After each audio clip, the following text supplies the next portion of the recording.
Saudi যুবরাজ মোহাম্মদ বিন সালমানের মাধ্যমে ইরানের কাছে 3টি শর্ত পাঠালেন প্রেসিডেন্ট ডোনাল্ড ট্রাম্প। ইরানের জ্যেষ্ঠ এমপির এই দাবিতে চাঞ্চল্য। এই শর্তগুলো পূরণ হলে তবেই আলোচনায় ফিরবে ওয়াশিংটন। তেহরান কি সেই শর্ত মানবে, দেখব আজকের কূটনৈতিক বিশ্লেষণে।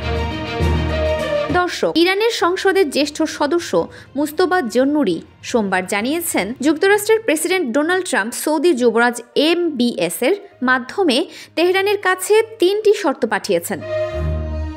জন্নুরির এই বক্তব্য ইরান ইন্টারন্যাশনালের গত শুক্রবারের প্রতিবেদনকে কার্যত নিশ্চিত করেছে। ওয়াশিংটনের দীর্ঘদিনের দাবি অনুযায়ী এই 3টি শর্ত হল: 1. ইরানকে সম্পূর্ণভাবে ইউরেনিয়াম সমৃদ্ধকরণ কর্মসূচি বন্ধ করতে হবে। 2. মধ্যপ্রাচ্যে সশস্ত্র মিত্রদের প্রতি সমর্থন বন্ধ করতে হবে। এবং 3. ব্যালিস্টিক ক্ষেপণাস্ত্র কর্মসূচিতে কঠোর সীমাবদ্ধতা মানতে হবে।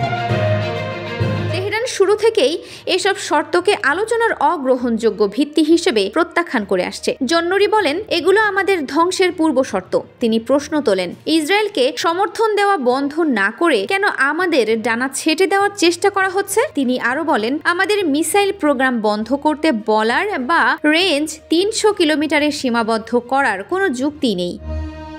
এদিকে গত বৃহস্পতিবার ইরানের সর্বোচ্চ নেতা আয়াতুল্লাহ আলী খামেনি এমন খবরকে ইরানের মর্যাদার পরিপন্থী এবং ভিত্তিহীন বলে মন্তব্য করেছেন। এতে স্পষ্ট যে তেহরান এই শর্তযুক্ত আলোচনায় রাজি নয়। ট্রাম্পের এই শর্তগুলো কি আলোচনার দরজা পুরোপুরি বন্ধ করে দিল? মধ্যপ্রাচ্যের শান্তি ফেরাতে কোন পথে যেতে চাইছে ইরান? কমেন্ট বক্সে আপনার বিশ্লেষণ জানান। আন্তর্জাতিক সংবাদের গভীর ও নির্ভুল বিশ্লেষণ পেতে WA News 26 চ্যানেলটিকে এখনই সাবস্ক্রাইব করুন। পরবর্তী ভিডিও নিয়ে ফিরছি খুব দ্রুতই।